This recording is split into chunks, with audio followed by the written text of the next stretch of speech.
నమస్తే, welcome to life line. నేను Shivani. So ఈ రోజు మనం డిస్కస్ చేయబోయే టాపిక్ వచ్చేసి వర్షాకాలంలో వచ్చే శ్వాసకోశ సమస్యల గురించి. సో వీటి గురించి వివరించడానికి ప్రస్తుతం మనతో పాటు స్టూడియోలో ఉన్నారు doctor Nalini Nagalla from Arete hospital. So ఆవిడతో మాట్లాడి మరిన్ని వివరాలు అడిగి తెలుసుకుందాం.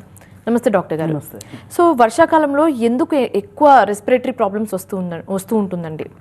సో బేసికలీ ఏంటంటే అందరం కూడా ఇప్పుడు సమ్మర్ అయిపోయింది అని చెప్పి చాలా హ్యాపీగా వెదర్ బాగుంది అని అందరూ ఎంజాయ్ చేసే టైంలో మనం చూస్తున్నాం అందరికీ దగ్గులు, జ్వరాలు, జలుబులు అనేవి స్టార్ట్ అయిపోయినాయి పిల్లల్లో కానీ పెద్దల్లో కానీ వెదర్ మారంగానే. ఎందుకు ఇట్లా అవుతుంది అంటే ఫస్ట్ థింగ్ ఏంటంటే మనకి పర్టికులర్లీ సౌత్ ఇండియాలో హ్యూమిడిటీ తేమ అనేది ఎక్కువ ఉంటుంది అనమాట వాతావరణంలో. సో ఈ తేమ అనేది ఎప్పుడు కూడా ఒక 50% కన్నా తక్కువ ఉండాలి. ఎప్పుడైతే 60% దాటుతుందో అది మన ఇన్ఫెక్షన్స్ ఉంటాయి కదా, బ్యాక్టీరియా కానీ వైరసెస్ కానీ ఇవన్నీ ఈ తేమలో దానికి బిర్యానీ పెట్టినట్టు ఈ వైరసెస్ కానీ బ్యాక్టీరియా కానీ చక్కగా పెరుగుతాయి అనమాట. అవి వాటికి కండ్యూసివ్ అట్మాస్ఫియర్ ఉంటుంది గ్రో అవడానికి. అలాగే మనకి ఈ అలర్జన్లు ఉంటాయి, దుమ్ము ధూళి ఇవన్నీ ఇంట్లో ఉండేవి, ఇవన్నీ కూడా మనకి వెంటిలేషన్ సరిగ్గా లేకపోతే అలాగే ఉండిపోతాయి తేమ ఎక్కువగా ఉన్నప్పుడు బరువుగా ఉండి. అంతేకాకుండా మనము ఈ వర్షాకాలంలో ఏం చేస్తాము, పెద్దవాళ్ళు కానీ ఎక్కువగా ఇంట్లో ఉంటారు, వర్షం వస్తుంది బయటికి వెళ్ళొద్దులే అని చెప్పేసి మొత్తం అన్నీ మూసేసి వెంటిలేషన్ అనేది ఉండదు సరిగ్గా. ఈ వెంటిలేషన్ సరిగ్గా లేకపోతే ఈ క్రిములు కానీ అలర్జెన్స్ కానీ అన్నీ అక్కడే లోపలే ఉండిపోతాయి. సో ప్రొలాంగ్డ్ ఎక్స్పోజర్ అవుతుంది అనమాట. ప్రొలాంగ్డ్ ఎక్స్పోజర్ అయినప్పుడు మనకి ఇన్ఫెక్షన్స్ కానీ ఆల్రెడీ ఆస్తమా ఇట్లాంటివి ఉన్న వాళ్ళకి అలర్జీస్ అగ్రవేట్ అవ్వడం, ట్రిగ్గర్ అవ్వడం కానీ జరుగుతూ ఉంటుంది అనమాట. అంతేకాకుండా సడన్ డ్రాప్ ఇన్ టెంపరేచర్ మనం చూస్తున్నాం, సడన్గా వర్షం వచ్చేస్తుంది, సడన్గా మళ్ళీ ఎండ వస్తుంది. ఈ సడన్ చేంజ్ ఇన్ టెంపరేచర్ వల్ల కూడా ఆల్రెడీ రెస్పిరేటరీ ప్రాబ్లమ్స్ ఉన్న వాళ్ళకి ఇబ్బందులు అవుతాయి. ఓకే. సో డాక్టర్ గారు, ఇప్పుడు ఈ మాన్సూన్ సీజన్లో ఎలాంటి రెస్పిరేటరీ ప్రాబ్లమ్స్ వచ్చి ఎక్కువగా ఛాన్సెస్ ఉంటుంది? సో ఒకటి ఏంటంటే మనకి ఇన్ఫెక్షన్స్, నేను చెప్పినట్టుగా రకరకాల ఇన్ఫెక్షన్స్, వైరల్ ఇన్ఫెక్షన్స్ కానీ బ్యాక్టీరియల్ ఇన్ఫెక్షన్స్ కానీ రావచ్చు. సో మామూలుగా వచ్చింది అనుకోండి వైరల్ ఇన్ఫెక్షన్ 3 రోజులు వస్తుంది, తగ్గిపోతుంది మామూలు వాళ్ళకి.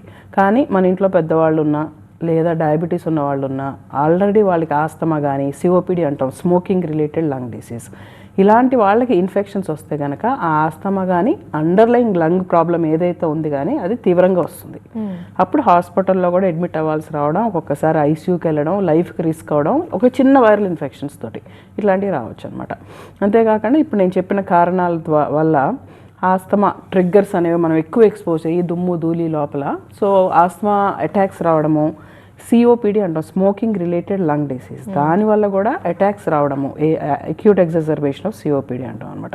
సో దగ్గు, దమ్ము, ఆయాసం ఇలాంటివన్నీ వస్తుంటాయి. సో ఎలాంటి జాగ్రత్తలు తీసుకుంటే మంచిదని చెప్తారు?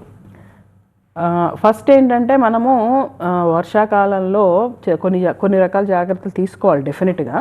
ఒకటి, ఇంట్లో ఫస్ట్ థింగ్ తేమ అనేది ఎక్కువ లేకుండా చూసుకోవాలి. ఎప్పుడైతే తేమ పెరుగుతుందో అప్పుడు ఫంగస్ కూడా ఎక్కువ ఉంటుంది. మన గోడలకి నాచులాగా ఉన్నా కానీ, లేదా బట్టలు ఇంట్లో ఆరేస్తాం ఈ వర్షాకాలంలో, తడి బట్టలు లోపల ఆరేస్తాం, దానివల్ల కూడా హ్యూమిడిటీ అనేది పెరిగిపోతుంది అనమాట. సో వీలైనంత వరకు బయట ఏదో ఒక కష్టమే కానీ ఏదో ఒక అరేంజ్మెంట్ చేసుకొని బయట బట్టలు ఆరేయడము, ఇంట్లో తేమ గోడలు మాయిస్ట్గా ఉండడం, బాత్రూంలో నాచు లేకుండా ఉండడం, ఇట్లాంటివన్నీ చూసుకోవాలి. అలాగే ఒకవేళ వర్షంలో తడిసాం అనుకోండి వెంటనే బట్టలు మార్చుకోవడము, తడిగా అలా ఉండకుండా ఉండడము, ఇట్లాంటివి చేసుకోవాలి. అలాగే కొన్ని మనము వెంటిలేషన్, మన ఊపిరితిత్తులకి గాలి అవసరమే కానీ ఆ గాలి అనేది మూవ్ అవుతూ ఉండాలి, స్టేషనరీగా ఉండకూడదు. సో వెంటిలేషన్ అనేది ప్రాపర్గా ఉండాలన్నమాట. ఇవి కొన్ని జాగ్రత్తలు. ఓకే. సో రెస్పిరేటరీ ప్రాబ్లమ్స్ వస్తే, ఒకవేళ రెస్పిరేటరీ ఇన్ఫెక్షన్స్ వస్తే సిమ్టమ్స్ ఏ విధంగా ఉంటుంది? సో మనకి సాధారణంగా ఇన్ఫెక్షన్స్ వల్ల అయితే కనుక, ఇప్పుడు మనం ఫస్ట్ ఇన్ఫెక్షన్స్ తీసుకుందాము. ఇన్ఫెక్షన్స్లో వైరల్ ఇన్ఫెక్షన్స్ ఉండొచ్చు. ఈ వైరస్ ఇన్ఫెక్షన్స్లో కూడా అందరికీ మొదటగా వచ్చేది ఎట్లా అంటే చిన్న దగ్గు, జలుబు, గొంతు నొప్పి ఇట్లా స్టార్ట్ అవుతుంది అనమాట. మామూలు కోల్డ్ అనేది ఏంటంటే 2-3 రోజుల్లో ఇలా వచ్చి పోతుంది, జ్వరం కూడా రాదు, కామన్ కోల్డ్ అంటాం దాన్ని పెద్ద మనం అగ్రెసివ్గా ట్రీట్ చేయాల్సిన అవసరం ఉండదు. దాన్ని రైనో వైరస్ వల్ల వస్తుంది అనమాట. అయితే కొన్ని రకాల వైరస్లు ఉంటాయి, అవి కొంచెం ఎక్కువ సిమ్టమ్స్ కలుగజేస్తాయి. ఫ్లూ అంటాం, ఇన్ఫ్లుయెన్జా, మన స్వైన్ ఫ్లూ అని అవన్నీ చూసాం. సో ఈ స్వైన్ ఫ్లూ కానీ వేరే రకమైన ఫ్లూ కానీ ఏం చేస్తాయంటే దాంతోపాటుగా ఫీవర్ రావడము, ఎక్కువ ఫీవర్ రావడము, తలనొప్పి, ఒళ్ళు నొప్పులు, నీరసం ఒక 3-4 రోజుల నుండి మామూలుగా తగ్గిపోతాయి అనమాట. అది ఫ్లూ. అంతేకాకుండా మనకి బ్యాక్టీరియల్ ఇన్ఫెక్షన్స్ వస్తాయి. ఇప్పుడు కోవిడ్ కూడా చూస్తున్నాం, కోవిడ్ గురించి మళ్ళీ మాట్లాడదాం. బ్యాక్టీరియల్ ఇన్ఫెక్షన్స్ వస్తాయి. ఇందులో రకరకాల బ్యాక్టీరియల్ ఇన్ఫెక్షన్స్. లాస్ట్ ఇయర్ అంతా కూడా మైకోప్లాస్మా అని ఒక ఇన్ఫెక్షన్ చూసాం. ఈ మైకోప్లాస్మా ఒక 10-15% మందిలో తప్పితే మామూలుగా అంత కామన్ కాదు. లాస్ట్ ఇయర్ పిల్లల్లో పెద్దవాళ్ళు అందరికీ చాలా మందికి మైకోప్లాస్మా అనేది వచ్చిందనమాట. ఇది కొంచెం ఎటిపికల్గా ఉంటుంది ప్రెజెంటేషన్, దీనికి డిఫరెంట్ మందులు వాడుకోవాలి. సో ఈ ఓవర్ క్రౌడింగ్ పెరిగేటప్పటికి, వెంటిలేషన్ సరిగ్గా లేకపోయేటప్పటికి ఒకళ్ళ నుంచి ఒకరికి ఇన్ఫెక్షన్స్ రావచ్చు, ఈజీగా స్ప్రెడ్ అవ్వచ్చు. సిన్స్ ఇవి కమ్యూనికబుల్ డిసీజెస్ కాబట్టి ప్రాబ్లం అవుతుంది. మనం దగ్గినప్పుడు కానీ లేదా మన చేతుల నుంచి కానీ ఒకరి నుంచి ఒకరి గాలిలో కానీ ఇవన్నీ ఇన్ఫెక్షన్స్ వస్తాయి. ఓకే, సో ఇప్పుడు మాన్సూన్ సీజన్లో వచ్చే రెస్పిరేటరీ ఇన్ఫెక్షన్స్ని అండ్ నార్మల్గా వేరే ప్రాబ్లం వల్ల వచ్చే దగ్గు, జలుబు, వీటిని ఎలా డిఫరెన్షియేట్ చేయొచ్చు అంటారు? సో ఇన్ఫెక్షన్స్ అనేది మనకి చాలా తేలిగ్గా తెలిసిపోతుంది. జ్వరం అనేది వస్తుంది ముందు, జలుబు, గొంతు నొప్పి, జ్వరం ఇట్లాంటివన్నీ వస్తాయి అనమాట. అప్పుడు మనకి ఇన్ఫెక్షన్ వస్తుంది అనేది తెలుసుకోవడం పెద్ద విషయమేం కాదు. అయితే ఈ ఇన్ఫెక్షన్ తర్వాత మనం చాలా చూస్తుంది ఏంటంటే చాలామందికి దగ్గు అనేది తగ్గట్లేదు ఒక పట్టాన. సో నెలలు కూడా ఉంటుంది, 1-2 నెలలు 3 నెలలు కూడా ఉంటుంది అనమాట. సో ఈ కోవిడ్ తర్వాత నుంచి మేము చూస్తున్నది ఏంటంటే ఇన్ఫెక్షన్ వచ్చిన తర్వాత వైరల్ కానీ బ్యాక్టీరియల్ ఇన్ఫెక్షన్ కానీ ఈ అలర్జీ అనేది ఇంతకుముందు ఆస్తమా లేని వాళ్ళకి కూడా, స్మోకింగ్ చేయని వాళ్ళకి కూడా ఆయాసం రావడము, దగ్గు తగ్గకపోవడము, పిల్లి కోతుల్లాగా రావడము పోస్ట్ ఇన్ఫెక్టివ్ అలర్జీ అంటాం అనమాట. ఇది బాగా సెటిన్ అవుతుంది. సో దీనిని గుర్తించడం అంటే వీటికి ఒకసారి ఏమవుతుందంటే కంటిన్యూస్గా యాంటీబయాటిక్స్ ఇస్తూ ఉంటారు ఒకదాని తర్వాత ఒకటి, అది హెల్ప్ అవ్వదు. సో ఇన్ఫెక్షన్ ఉందా లేదా చూసుకోవాలి, ఇన్ఫెక్షన్ ఉంటే అది ట్రీట్ చేయాలి.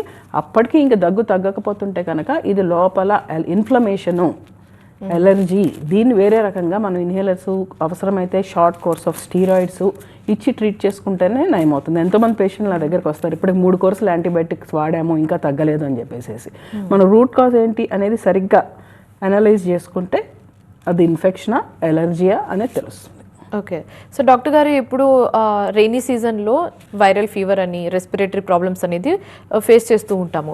సో ఎప్పుడు అంటే ఇంట్లో ఎలాంటి సెల్ఫ్ ట్రీట్మెంట్ తీసుకోవాలి, మెడికేషన్ ఫాలో అవ్వాలి, అండ్ ఎప్పుడు డాక్టర్ని విజిట్ చేయాలి అని అడిగితే ఏం చెప్తారు? సో మామూలుగా ఏ జ్వరానికైనా సరే 3-4 రోజులు జ్వరం ఉంటుంది. ఓకే, సో అదే తగ్గిపోతుంది.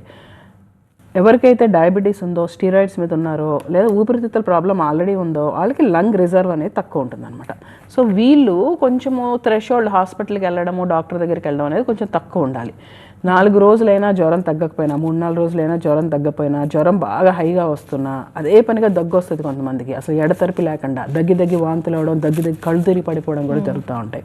ఆయాసంగా అనిపించడం కానీ, తినలేకపోవడం కానీ, డ్రౌజీగా అవుతూ ఉంటారు పెద్దవాళ్ళు అయితే, మత్తుగా ఎక్కువ తినలేరు. ఇలాంటివన్నీ ఉంటే కనుక వెంటనే హాస్పిటల్కి వెళ్ళడం మంచిది. ఏదైనా 4-5 రోజుల్లో తగ్గకపోతే మనం అలా డిలే కొనే కన్నా కూడా వెళ్తే తొందరగా రిలీఫ్ వస్తుంది. ఇందాక మీరు అన్నట్టుగా డిలే చేయకుండా డాక్టర్ దగ్గరికి వెళ్తే బెస్ట్ అని చెప్పారు.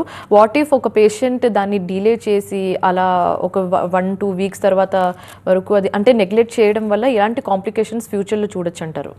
సో ఈ ఇన్ఫెక్షన్స్ అనేవి ఫస్ట్ వైరల్ ఇన్ఫెక్షన్స్ వస్తాయి, తర్వాత బ్యాక్టీరియల్ ఇన్ఫెక్షన్స్ వస్తాయి. సో మనం అది అడ్రస్ చేయకుండా దగ్గే కదా అని వదిలేసాం అనుకోండి, సో అది బ్యాక్టీరియల్ ఇన్ఫెక్షన్లోకి, ఒక్కొక్కసారి ఫంగల్ ఇన్ఫెక్షన్స్లోకి కూడా దిగే అవకాశాలు ఉంటాయి. అలాగే పోస్ట్ ఇన్ఫెక్షన్ ఎలర్జీ అంటాం అనమాట, న్యూమోనియాలకు కూడా దిగే అవకాశం. లంగ్ ఇన్ఫెక్షన్ అనుకోండి, ఊపిరితిత్తులు గాలి తీసుకెళ్లే ద్వారాల నుంచి ఎప్పుడైతే లంగ్స్కి వెళ్తుందో దాన్నే మనం న్యూమోనియా అంటాం. అవును. సో న్యూమోనియా ఉన్నప్పుడు ఏమవుతుంది, ఇంకా ఫీవర్ తగ్గదు, ఎల్లో లేదా గ్రీన్ ఫ్లెమ్ వస్తుంది, అలాగే చెస్ట్ పెయిన్ ఉండొచ్చు, ఇంకా తీవ్రంగా ఉంటాయి సిమ్టమ్స్. చూడంగానే తెలుస్తుంది, వాళ్ళకే తెలిసిపోతుంది something is not working out, ఏదో అవుతుంది అనేసి. సో ఇవన్నీ కూడా వదిలేస్తే జరిగే పరిణామాలు, న్యూమోనియా రావడము, లేదా ఆ వీజింగ్ అనేది అలా కంటిన్యూ అవ్వడము, ఇట్లాంటి కాంప్లికేషన్స్ రావచ్చు. ఓకే, సో డాక్టర్ గారు మీరు ఇందాక అన్నట్టుగా ఇనిషియల్ డేస్లో అయితే ఒక 1-3 డేస్ అయితే ఇంట్లోనే సెల్ఫ్ మెడికేషన్ ఫాలో అవ్వచ్చు అని అన్నారు. అయితే ఎలాంటి ప్రికాషన్స్ తీసుకుంటే మంచిదే, అంటే ఎలాంటి స్టెప్స్ ఫాలో అయితే మంచిదని చెప్తారు? సో బేసికలీ ఏంటంటే నేను అందరికీ, మనం ఈ సీజన్ రాగానే మనం చేయాల్సింది ఏంటంటే జూన్ ఫస్ట్ వీక్లోనే ఫ్లూ వ్యాక్సిన్ అనేది ఒకటి తీసుకోవాలి. ఎందుకంటే ఇప్పుడు మన ఫ్లూలు, కోవిడ్లు అన్నీ స్టార్ట్ అయినాయి. ఫ్లూ వ్యాక్సిన్ తీసుకుంటే ఫ్లూ రాదని కాదు, మైల్డ్గా వస్తుంది, తీవ్రంగా రాదు, హాస్పిటలైజేషన్ అవాయిడ్ చేయొచ్చు. పర్టికులర్లీ మన ఇంట్లో పెద్దవాళ్ళకి, షుగర్ ఉన్న వాళ్ళకి, హార్ట్ ప్రాబ్లం ఉన్న వాళ్ళకి, లంగ్స్ ప్రాబ్లం ఉన్న వాళ్ళకి ఫ్లూ వ్యాక్సిన్ చేస్తే కనుక మనం అసలు ఆ తీవ్రతని బాగా కట్ చేసేయచ్చు. ఈవెన్ ఇన్ఫెక్షన్స్ తర్వాత వచ్చే ఎలర్జీని కూడా కట్ చేయొచ్చు అనమాట ఫ్లూ వ్యాక్సిన్ అనేది తీసుకుంటే కనుక. సో ముందు జాగ్రత్త ఏంటంటే అసలు మనకి సీజన్ స్టార్ట్ అవ్వకముందే మనం వ్యాక్సిన్ తీసుకున్న తర్వాత మన బాడీలో యాంటీబాడీస్ అనేవి జనరేట్ అవ్వడానికి అట్లీస్ట్ 4 నుంచి 6 వారాలు పడుతుంది. సో మే ఎండ్లో కానీ జూన్ ఫస్ట్ వీక్లో కానీ ఈ ఫ్లూ వ్యాక్సిన్ అని కానీ, న్యూమోనియా వ్యాక్సిన్ అని కానీ ఇట్లాంటివి తీసుకుంటే దట్ ఇట్ సెల్ఫ్ మనకి ఇమ్యూనిటీ అనేది బిల్డప్ అవుతుంది అనమాట వీటి నుంచి. ఆ తర్వాత మామూలుగా యూజువల్గా హై రిస్క్ ఉన్న వాళ్ళకి యాంటీ వైరల్ మెడిసిన్స్ అనేవి ఉంటాయి. ఫస్ట్ 3-4 డేస్లో మోస్ట్ ఎఫెక్టివ్, వాళ్ళు వాడుకోవాలి. రొటీన్ వాళ్ళకి అన్ని అవసరం లేదు వ్యాక్సినేషన్ తీసుకుంటే కనుక. జస్ట్ నీళ్లు మంచిగా తాగాలి, ఎందుకంటే నీళ్లు తాగకపోతే ఈ రెస్పిరేటరీ సెల్స్ అన్నీ కూడా డీహైడ్రేట్ అయిపోతే ఇంకా ఎక్కువ దగ్గు రావడము అది వస్తుంది. సో మంచిగా నీళ్ళు తీసుకోవడం, వామ్ వాటర్ తీసుకోవడం, చిల్డ్ ఫుడ్స్ అట్లాంటివి తినకుండా. అండ్ మనం ప్రికాషన్ వచ్చేటప్పటికి మన క్రౌడెడ్ ప్లేసెస్లోకి వెళ్ళినప్పుడల్లా మాస్క్ అనేది మన కోవిడ్ తర్వాత పోయింది. సో ఇప్పటికి కూడా హెల్త్ ప్రాబ్లమ్స్, కొంచెం ఇమ్యూనిటీ తక్కువ ఉన్న వాళ్ళకి, నేను ఇంట్లో అందరికీ పెద్దోళ్ళు ఉంటారు కదా, సో క్రౌడెడ్ ప్లేసెస్కి వెళ్ళినప్పుడు మాస్క్ పెట్టుకోవడం బెటర్ ఈ సీజన్ ఇప్పటికి. ఎందుకంటే అన్నీ వస్తున్నాయి మళ్ళీ ఇన్ఫెక్షన్స్. కొంతమంది పెద్దవాళ్ళకి కానీ లేదా హెల్త్ ప్రాబ్లమ్స్ ఉన్న వాళ్ళకి కానీ అది తీవ్రంగా కూడా వస్తున్నాయి. సో వ్యాక్సినేషన్ చేసుకోవడము, క్రౌడెడ్ ప్లేసెస్లోకి వెళ్ళినప్పుడు మాస్క్ పెట్టుకోవడము, ప్రాబ్లం వచ్చినప్పుడు ఏంటంటే మనము నీళ్ళు మంచిగా తాగి రెస్ట్ తీసుకోవాలి. కాఫ్ ఎటిక్వెట్ అంటాం, మన దగ్గు వచ్చింది అనుకోండి, మన ఇండియాలో ఓపెన్గా దగ్గేస్తాం, మనం అలా కాకుండా ఇట్లా పెట్టుకోవడము లేదా ఏదైనా నాప్కిన్ పెట్టుకోవడము, ఇలాంటివి చేస్తే మనం వేరే వాళ్ళకి అంటించే ఛాన్సెస్ తక్కువ అవుతాయి, ఆ సైకిల్ అనేది బ్రేక్ అవుతుంది. సో ఇలాంటి ప్రికాషన్స్ తీసుకోవాలి. అండ్ తగ్గకపోతుంటే కనుక వెంటనే సంప్రదించడం బెటర్. డాక్టర్ విజిట్ అవ్వాలని అంటారు. ఓకే. సో డాక్టర్ గారు, COVID-19 తర్వాత చాలా కొత్త ఇన్ఫెక్షన్స్ని, కొత్త వెరైటీస్ని మనం చూస్తున్నాము. అయితే వీటి ఇనిషియల్ సిమ్టమ్స్ ఏ విధంగా ఉంటాయి? సో COVID-19 అనేది మళ్ళీ మనం ఈ మధ్య చూస్తున్నాము, ఈ ఇయర్ కొంచెం ఎక్కువ. ఎందుకంటే ఇప్పుడు వ్యాక్సిన్ కొన్నాళ్ళు అయ్యేటప్పటికి వ్యాక్సిన్ ఎఫికసీ అనేది తగ్గుతూ ఉంటుంది, మన బాడీలో ఇమ్యూనిటీ అనేది తగ్గుతూ ఉంటుంది. ఓకే. అలాగే ఇమ్యూన్ ఎస్కేప్ అంటాం అనమాట, మ్యూటేషన్స్ జరుగుతూ ఉంటాయి ఈ కోవిడ్ వేరియంట్స్లో. సో అవి కొంచెం వ్యాక్సిన్ని ఎస్కేప్ అవుతూ ఉంటాయి అనమాట. కానీ ఇప్పటివరకు మనం చూసింది JN1 కానీ KP2 వేరియంట్స్ కానీ కూడా మామూలు వాళ్ళల్లో సీరియస్ జబ్బునైతే కలగజేయట్లేదు. మళ్ళీ మామూలు వాటిలో ఒకటి కోవిడ్ లక్షణం ఏంటంటే విపరీతమైన గొంతు నొప్పి వస్తుంది, అలాగే లూజ్ మోషన్స్ కూడా రావచ్చు, దగ్గు, జలుబు, విపరీతమైన గొంతు నొప్పి, 3-4 రోజులు విపరీతమైన గొంతు నొప్పి ఉంటుంది, బాడీ ఏక్స్ ఉండొచ్చు, మామూలు వైరల్ ఇన్ఫెక్షన్ లాగే వస్తుంది అది కూడా, గొంతు బొంగురు పోవడం కానీ లూజ్ మోషన్స్ అవ్వడం కానీ ఇట్లాంటివి అవ్వచ్చు. మెజారిటీ అందరూ 3-4 రోజుల్లో ఇంప్రూవ్ అయిపోతున్నారు. బట్ మనం చూసిన డెత్లు కొన్ని ఏవైతే ఉన్నాయో అవి పెద్దవాళ్ళలో కానీ చాలా జబ్బులు ఆల్రెడీ కోమార్బిడిటీస్ అంటాం అనమాట. సో ఆల్రెడీ చాలా హెల్త్ ప్రాబ్లమ్స్ వాళ్ళకు ఉంటే కానీ అప్పుడు కాంప్లికేషన్స్ అయ్యి అండర్లయింగ్ హార్ట్ ప్రాబ్లం కానీ లంగ్ ప్రాబ్లం కానీ అగ్రవేట్ అయ్యి ప్రాబ్లమ్స్ అవుతున్నాయి తప్పితే మొదట్లాగా కోవిడ్ ఇన్ఫ్లమేషన్ అనేది లంగ్స్లో అంత చూడట్లేదు మనం. అంటే ఆల్రెడీ ఒక ఎగ్జిస్టింగ్ డిసీజ్ ఉండడం వల్ల అది ఇంకా ట్రిగర్ అవుతుందని అవన్నీ అన్మాస్క్ అయ్యి డీకాంపెన్సేషన్ అంటాం అనమాట. సో అవన్నీ కూడా ఎక్కువయ్యి అలా డెత్లు అట్లా అయినవి సందర్భాలు ఉన్నాయి. కామన్గా అంత పెద్ద ప్రాబ్లం. సో దీనికి ట్రీట్మెంట్ ఉంటుందంటారా? సో ఇప్పుడు ఇంత మైల్డ్గా వచ్చేదానికి పెద్ద ట్రీట్మెంట్ ఏం అవసరం లేదు.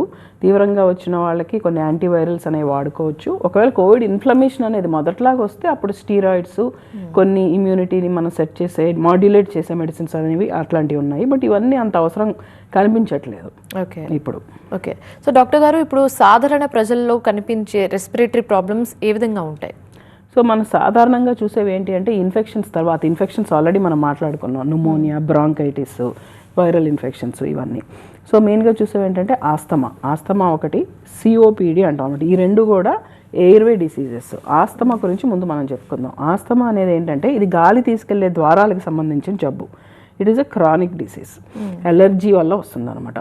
సో ఈ గాలి తీసుకెళ్లే ద్వారాల్లో స్వెల్లింగ్ రావడం కానీ, మజిల్ కన్స్ట్రిక్ట్ అవ్వడం కానీ అయ్యి మనకి దగ్గు, ఆయాసము, పిల్లికోతలు, ఛాతీ బరువుగా ఉండడం ఇట్లాంటివన్నీ లక్షణాలు వస్తుంటాయి. అయితే కొంతమందికి కొన్ని రకాల ట్రిగ్గర్స్ వల్ల ఆస్తమా ఎక్కువయ్యే అవకాశాలు ఉంటాయి. అవేంటి? చల్లగాలి. ఇప్పుడు మనకి అనౌన్స్మెంట్ వచ్చింది, ఇప్పుడు నెక్స్ట్ 3 days వర్షాలు, గాలులు ఇవన్నీ అని. ఈ చల్లగాలి వల్ల కానీ దుమ్ము, ధూళి, పొగ, ఎక్సర్సైజ్, స్ట్రాంగ్ స్మెల్స్, ఇంట్లో మనం రూమ్ ఫ్లోర్ క్లీనర్స్ వాడతాం, అది స్ట్రాంగ్గా ఉన్నది వాడినా కూడా, వీటన్నిటి వల్ల కొన్ని రకాల మందుల వల్ల కూడా ఆస్తమా అనేది అగ్రవేట్ అవ్వచ్చు. అయితే చాలామంది ఏమనుకుంటారంటే నాకు కంటిన్యూస్గా లేవు సిమ్టమ్స్, సో నేను మందులు రెగ్యులర్గా వాడక్కర్లేదు అనుకుంటారు. ఆస్తమా లక్షణమే అది, కంటిన్యూస్గా సిమ్టమ్స్ ఉండవు, వచ్చిపోతూ ఉంటాయి, ఆన్ అండ్ ఆఫ్గా మోర్ ఫ్రీక్వెంట్గా కూడా వస్తూ ఉంటాయి. జబ్బు కంట్రోల్లో లేకపోతే రెస్క్యూ ఇన్హేలర్, యాస్తలిన్, లియోలిన్ అని కొంతమంది వాడుతూ ఉంటారు, సాల్బుటమాల్ అనేది. సో ఇది మోర్ ఫ్రీక్వెంట్గా అవసరం పడుతుంది, వారంలో ఎక్కువ సార్లు అవసరం పడుతుంది అంటే ఆస్తమా కంట్రోల్లో లేదు అని అర్థం అన్నమాట. సో ఈ ఆస్తమాని కంట్రోల్ చేయడానికి ఇంకొకటి చాలా మనకి ఒక మిత్స్ ఏముంటాయంటే ఇన్హేలర్ అనేది అవసరం ఉంటేనే వాడాలి, రొటీన్లో ఉన్నప్పుడు వాడకూడదు అనేది ఉంటుంది అనమాట. సో వాళ్ళకి నేను చెప్పేది ఏంటంటే, ఇప్పుడు మనకి బీపీ ఉంది, షుగర్ ఉంది, థైరాయిడ్ ప్రాబ్లం ఉంది, మీరు అవసరం ఉంటేనే వాడతారా లేదా రోజు వాడతారా కంట్రోల్లో ఉండాలంటే, అప్పుడు వాళ్ళకి అర్థం అవుతుంది, ఓహో దిస్ ఇస్ క్రానిక్ డిసీజ్, దీనికి రోజు వాడుతూ ఉంటే మధ్యలో ఎక్కువ కాదు. మైల్డ్ ఆస్మా, ఇంటర్మీడియట్ ఆస్మా ఉన్న వాళ్ళకి కాదు, రెగ్యులర్ పర్సిస్టెంట్ ఆస్మా అంటాం అనమాట. ఇలా ఉన్న వాళ్ళు రోజు చిన్న డోస్లో ఇన్హేలర్, కంట్రోలర్ మెడిసిన్ అనేది వాడుకుంటూ ఉంటే మధ్యలో సిమ్టమ్స్ అనేవి ఎక్కువ కాకుండా ఉంటాయి, అటాక్స్ రాకుండా ఉంటాయి, డే బాగుంటుంది, వాళ్ళ జాబ్ కానీ వాళ్ళ చదువు కానీ చేసుకోగలుగుతారు, నైట్ సిమ్టమ్స్ లేకుండా నిద్ర సరిగ్గా ఉంటుంది, ఆస్మా అటాక్స్ కూడా రాకుండా ఉంటాయి అనమాట. యాక్చువల్ ఆస్మా కంట్రోల్ అంటే ఇది. ఓకే, సో డాక్టర్ గారు మీరు ఇందాక అన్నారు అది క్రానిక్ డిసీజ్ అని చెప్పారు. సో క్రానిక్ అయినప్పటికీ అది రివర్సిబుల్ అని అడిగితే ఏం చెప్తారు? చాలా వరకు ఆస్తమా అనేది రివర్సిబుల్. సో అందుకనే కరెక్ట్ ఆస్తమా ట్రీట్మెంట్ ప్లాన్ ప్రకారం వెళ్ళాలన్నమాట. Regular checkups, lung function test అనేది చేయించుకోవడము, ఏ స్టేజ్లో ఉందనేది తెలుసుకోవడము, దానికి తగ్గట్టుగా అట్లీస్ట్ ఇయర్లీ 2 times అన్నది రమ్మంటాం ఆస్మా పేషెంట్స్ని. సో నెక్స్ట్ 6 monthsకి ఎట్లా అనేది ప్లాన్ రాసిస్తాం. ఆ రకంగా చేసుకుంటే లంగ్ ఫంక్షన్ని మనం చాలా వరకు ఇంప్రూవ్ చేసుకోవచ్చు, రివర్సిబిలిటీని కూడా తీసుకురావచ్చు. ఓకే, సో డాక్టర్ గారు ఇప్పుడు ఆస్తమా అటాక్కి ఏమైనా పర్టికులర్గా ఏజ్ లిమిట్ అంటూ ఉందా? ఆస్తమా అనేది చిన్న పిల్లల దగ్గర నుంచి పెద్దోళ్ళల్లో కూడా మనం చూస్తూ ఉంటాము, ఏ ఏజ్లో అన్న రావచ్చు.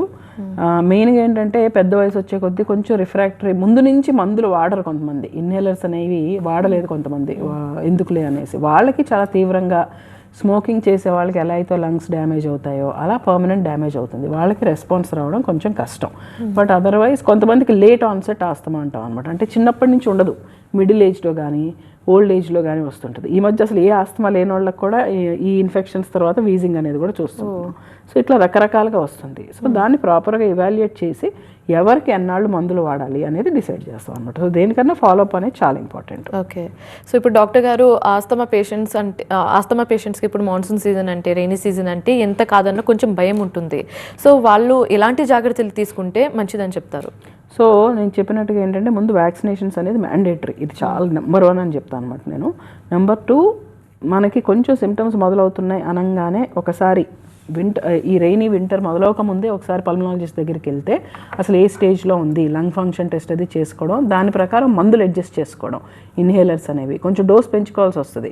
సో ఏం చేస్తామంటే సమ్మర్లో అంతా డోసులు తగ్గిస్తాం లేదా ఆపేస్తాం సిచ్యువేషన్ బట్టి. సో ఈ సీజన్లో మనం కొంచెం ముందు మళ్ళీ పెంచుతాం అనమాట డోసులు. సో ఆ టైప్ ఆఫ్ ఇది కూడా చేసుకోవాలి. ఇంకొకటి దుమ్ము, ధూళి, పొగ వీటికి దూరంగా ఉండాలి, అండ్ మాయిశ్చర్ కానీ వీటికి దూరంగా ఉండాలి. బయటికి వెళ్ళినప్పుడు మాస్క్ వేసుకోవాలి. గుడ్ హైడ్రేషన్, గుడ్ న్యూట్రిషన్, నిద్ర కూడా మంచిగా ఇంపార్టెంట్. వెయిట్ గెయిన్ అవుతున్నారు అనుకోండి, బాగా వెయిట్ పెరిగిపోయారు అనుకోండి ఆస్తమా వాళ్ళకి, మందులు ఎక్కువ అవసరం అవుతాయి, ఇన్ఫ్లమేషన్ని తగ్గించడం కూడా కష్టం అవుతుంది. ఓకే, సో డాక్టర్ గారు ఇందాక మీరు సిఓపిడి మెన్షన్ చేశారు. అసలు ఏంటి సిఓపిడి, ఎవరెవరికి ఎక్కువగా వచ్చే ఛాన్సెస్ ఉంటుంది? రైట్, ఈ సిఓపిడి అనేది అవేర్నెస్ చాలా తక్కువ ఉంది దీని గురించి. క్రానిక్ అబ్స్ట్రక్టివ్ పల్మనరీ డిసీజ్ అంటాం. ఇది స్మోకింగ్ రిలేటెడ్ లంగ్ డిసీజ్ అనమాట. గాలి తీసుకెళ్లే ద్వారాలు, లంగ్స్ రెండు కూడా దెబ్బతింటాయి. ఆస్తమా అనేది మనం రివర్సిబుల్ డిసీజ్ అనుకున్నాం. సిఓపిడి అనేది ఇట్స్ ఓన్లీ పార్షియల్లీ రివర్సిబుల్. అయితే ఇప్పుడు ఏ రకమైన మోస్ట్ కామన్ ఆఫ్ కోర్స్ మనకి సిగరెట్ కానీ, చుట్ట కానీ, బీడీ కానీ, హుక్కా కానీ వీటన్నిటితోటి మనం పొగ లోపలికి పీల్చుకున్నప్పుడు గాలి తీసుకెళ్లే ద్వారాలు కానీ లంగ్స్ కానీ డ్యామేజ్ అవుతాయి, మెల్లగా డ్యామేజ్ అవుతూ ఉంటాయి అనమాట. అన్ఫార్చునేట్లీ 40-50% డ్యామేజ్ అయితే కానీ సిగ్నిఫికెంట్ సిమ్టమ్స్ అనేవి మొదలవు. ఇనిషియల్ టైంలో తెలియదు అనమాట. చిన్న సిమ్టమ్స్ ఉంటే వాటిని మనం నెగ్లెక్ట్ చేస్తారు చాలా మంది. సిఓపిడి అనేది అందుకే మిస్ అవుతూ ఉంటుంది డయాగ్నోసిస్. సో సిఓపిడిని ఎవరైతే స్మోకింగ్ చేస్తున్నారో, ఆల్రెడీ 10 ఏళ్ళు దాటిపోయింది, 5 ఏళ్ళు దాటిపోయింది స్మోక్ చేస్తూ అంటే లంగ్ ఫంక్షన్ టెస్ట్ చేయించుకోవడం అనేది చాలా ఇంపార్టెంట్. సిఓపిడి సెట్ అయిందా లేదని. అంతేగాని 10 అడుగులు వేస్తే ఆయాసం వచ్చేదాకా వెయిట్ చేయకూడదు, అప్పుడు పర్మనెంట్ డ్యామేజ్ అయిపోతుంది. ఇప్పుడు మామూలు వాళ్ళకి లంగ్ ఫంక్షన్ అనేది 30 years ఏజ్ తర్వాత 30 ml per year తగ్గుతుంది. స్మోకర్స్కి 60 to 90 ml per year తగ్గుతుంది, డబల్ టు ట్రిపుల్ అనమాట. అది పోయింది ఇంకా మళ్ళీ తిరిగి రాదు. సో దానివల్ల రకరకాల ఇబ్బందులు అవుతూ ఉంటాయి ఈ సిఓపిడి వల్ల. స్మోకింగే కాకుండా మనకి ఫ్యూమ్స్ వల్ల, కెమికల్ ఫ్యూమ్స్, ఆక్యుపేషనల్ ఎక్స్పోజర్ ఉండొచ్చు, జెనెటిక్గా రావచ్చు, టీబీ, న్యూమోనియా లాంటి ఇన్ఫెక్షన్స్ వచ్చిన తర్వాత కూడా సిఓపిడి అనేది రావచ్చు. బట్ మోస్ట్ మనం గుర్తుపెట్టుకోవాల్సింది ఏంటంటే ఇండోర్ పొల్యూషన్ అంటే ఏంటంటే మనకి ఇండియాలో రూరల్ ఏరియాస్లో ఇప్పటికి కూడా ఇంకా కిరోసిన్ వాడడం కానీ, కట్టెలు వాడడం కానీ, కౌడంగ్, బొగ్గులు ఆఫ్రికన్ కంట్రీస్ నుంచి పేషెంట్స్ వస్తూ ఉంటారు. వాళ్ళు ఇప్పటికి కూడా చార్కోల్ వాడతారు అనమాట కుకింగ్కి కొంతమంది. అలా ఎన్నో ఇయర్స్ నుంచి ఎక్స్పోజర్ అయ్యి వాళ్ళు సిఓపిడి వస్తుంటుంది అనమాట. దాన్ని ఆ హిస్టరీ అడగడం అనేది చాలా ఇంపార్టెంట్. ఓకే, సో డాక్టర్ గారు ఇప్పుడు ఇది సిఓపిడి అనేది యాక్టివ్ స్మోకింగ్ వల్ల వచ్చే ఛాన్సెస్ ఉంటుందని చెప్పారు, కానీ ప్యాసివ్ స్మోకింగ్ చేస్తే కూడా వచ్చే ఛాన్సెస్ ఉందంటారా? డెఫినెట్గా ఉంది. సో ఎప్పుడు చాలా ఇయర్స్ నుంచి ఇంట్లో హస్బెండ్ స్మోక్ చేస్తుంటే వైఫ్కి రావడం అట్లాంటివి చాలా చూసాం అనమాట. సో ఆ హిస్టరీ కూడా చాలా ఇంపార్టెంట్. కానీ అవేర్నెస్ లేదనుకుంటా కదా దీని గురించి. సెకండ్ హ్యాండ్ స్మోక్ ఎక్స్పోజర్ అంటాం అనమాట. పిల్లలు పెద్దవాళ్ళు స్మోక్ చేస్తుంటే పిల్లలు ఎక్స్పోజ్ అవుతారు, లేదా స్పౌస్ స్మోక్ కామన్ సిచ్యువేషన్స్. పెద్దవాళ్ళు చేస్తుంటే పిల్లలు ఈవెన్ మన మిడిల్ ఏజ్కి వచ్చేటప్పటికి వాళ్ళకి సిఓపిడి అనేది స్టార్ట్ అవుతుంది అనమాట. So second hand smoke is very very dangerous, as dangerous as smoking. ఓహో, అంతే ఈక్వలెంట్ గా వచ్చే ఛాన్సెస్ ఉందంటారు. ఓకే, సో ఇప్పుడు సిగరెట్ క్విట్ చేసేసి ఒక 2-3 months అవుతున్నప్పటికీ సిఓపిడి వచ్చే ఛాన్సెస్ ఉందంటారా? సిఓపిడి అనేది ఏంటంటే మనం ఎన్ని ఇయర్స్ స్మోక్ చేస్తున్నాం, కొంతమంది తొందరగా ససెప్టబిలిటీ ఉంటుంది, జెనెటిక్ ససెప్టబిలిటీ వాళ్ళకి తొందరగా వస్తుంది, 40 years లోపే వచ్చేస్తుంది. But as the number of years of smoking increase, COPD chances పెరుగుతూ ఉంటాయి. ఆ లంగ్ డ్యామేజ్ అయింది అనుకోండి, 40% డ్యామేజ్ అయింది, స్మోకింగ్ ఆపేసినా ఆ 40% కొంచెం మేనేజ్ చేసుకోవచ్చు మందులతో, కానీ మళ్ళీ తిరిగి రాదు అది. ఓకే, సో డాక్టర్ గారు ఇప్పుడు లంగ్ ప్రాబ్లమ్స్ ఏమైనా ఉంటే దాన్ని ఎలా డయాగ్నోస్ చేస్తారు? సో మోస్ట్ ఇంపార్టెంట్ నేను చెప్పేది ఏంటంటే, లంగ్ ప్రాబ్లం అనగానే ఇప్పుడు ఏం చేస్తున్నారంటే పేషెంట్లు కూడా వచ్చేసి ఫస్ట్ రిపోర్ట్లు మా ముందు పెట్టేస్తున్నారు. హిస్టరీ కూడా చెప్పే ఓపిక లేదు ఎవరికి, ముందు టెస్ట్లు ఇలా చూపించేస్తున్నారు అనమాట. సో మెల్లగా, బట్ మోస్ట్ ఇంపార్టెంట్ మనం తెలుసుకోవాల్సింది ఏంటి అంటే, హిస్టరీ అనేది చాలా ఇంపార్టెంట్. అంటే లక్షణాలు ఎప్పుడు మొదలయ్యాయి, ఎలా మొదలయ్యాయి, ఇంతకుముందు ఏం ప్రాబ్లమ్స్ ఉన్నాయి, ఏం మందులు వాడుతున్నారు, ఎందుకంటే మందుల వల్ల కూడా రకరకాల లంగ్ ప్రాబ్లమ్స్ అనేది వస్తాయి.